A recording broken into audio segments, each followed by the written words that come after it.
सोचो, एक ऐसा दिन जब गर्मी अपने पीक पर हो, सूरज बिल्कुल सर के ऊपर हो और लोग किसी ठंडी हवा, किसी मीठी पीने वाली चीज का इंतजार कर रहे हों।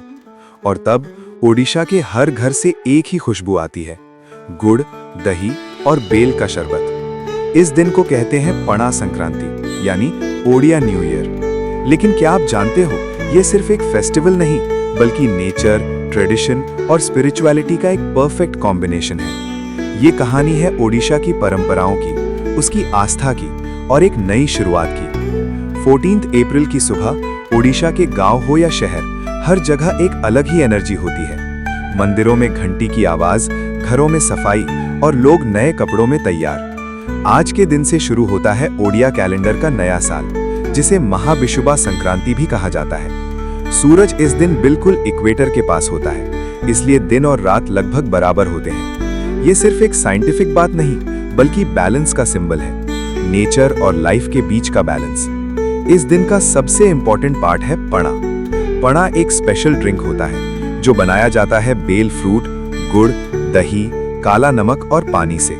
सोचो, एक गर्म दिन में ये ठंडा, मीठा और रिफ्रेशिंग ड्रिंक सिर्फ टेस्ट के लिए नहीं, बल्कि हेल्थ के लिए भी परफेक्ट है। आयुर्वेद के हिसाब से बेल फ्रूट बॉडी को ठंडा रखता है और डाइजेशन इंप्रूव करता है।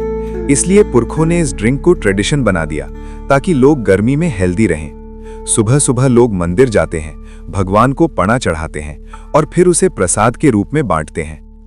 ओडिशा में इस दिन एक और स्पेशल रिचुअल होता है, जिसे कहते हैं वसुंधरा थेकी। एक छोटा सा मिट्टी का पॉट, जिसमें नीचे एक छोटा सा होल होता है। इस पॉट में पानी भर के उसे तुलसी प्लांट के ऊपर लटका दिया जाता है और धीरे धीरे पूरा दिन पानी बूंद बूंद करके टपकता रहता है। ये सिंबल है नेचर को पानी देने का, प्लांट्स को जीवन देने का। जैसे हम इंसान पानी के बिना नहीं रह सकते, वैसे ही पेड़ पौधे भी नहीं। ये रिचुअल हमें सिखाता है नेचर का रिस्पेक्ट करना और उसका ख्याल रखना। इस दिन हनुमान जयंती भी कई जगहों पर सेलिब्रेट होती है।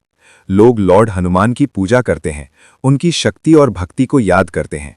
मंदिरों में भजन, कीर्तन और आरती होती है और पूरा माहौल भक्ति से भर जाता है।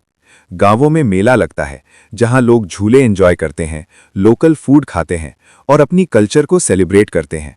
बच्चे हंस रहे होते हैं, बुजुर्ग लोग पुरानी यादें शेयर करते हैं और युवा अपनी परंपराओं को समझने की कोशिश करते हैं। ये सिर्फ एक फेस्टिवल नहीं, बल्कि जेनरेशंस को जोड़ने का एक तरीका है। इस दिन एक और इम्पॉर्टेंट ट्रेडिशन होता है, चैरिटी। लोग गरीब और जरूरतमंद लोगों को पणा और खाना डिस्ट्रीब्यूट करते हैं, क्योंकि असली खुशी तब मिलती है जब आप किसी और के चेहरे पर मुस्कान लाते हो। ओडिशा के कई जगहों पर लोग रोड साइड स्टॉल्स लगाकर फ्री में पणा बांटते हैं। सोचो, एक गर्म दिन में जब कोई प्यासा इंसान ठंडा पणा पीता है, तो उसकी दुआ कितनी पावरफुल होती होगी। पणा संक्रांति हमें सिर्फ सेलिब्रेट करना नहीं, बल्कि शेयर करना भी सिखाता है। टाइम के साथ बहुत कुछ बदल गया है। मॉडर्न लाइफ, बिजी शेड्यूल और टेक्नोलॉजी ने हमारी लाइफस्टाइल को कंप्लीटली चेंज कर दिया है। लेकिन फिर भी ओडिशा के लोग अपनी रूट्स को नहीं भूलते। आज भी हर साल वही एक्साइटमेंट, वही रिचुअल्स और वही इमोशंस के साथ पणा संक्रांति मनाई जाती है। क्योंकि ये सिर्फ एक डेट नहीं, एक फीलिंग है, एक नई शुरुआत की फीलिंग, एक उम्मीद की फीलिंग, जब लोग पुराने दुख भूलकर नए सपने देखते हैं।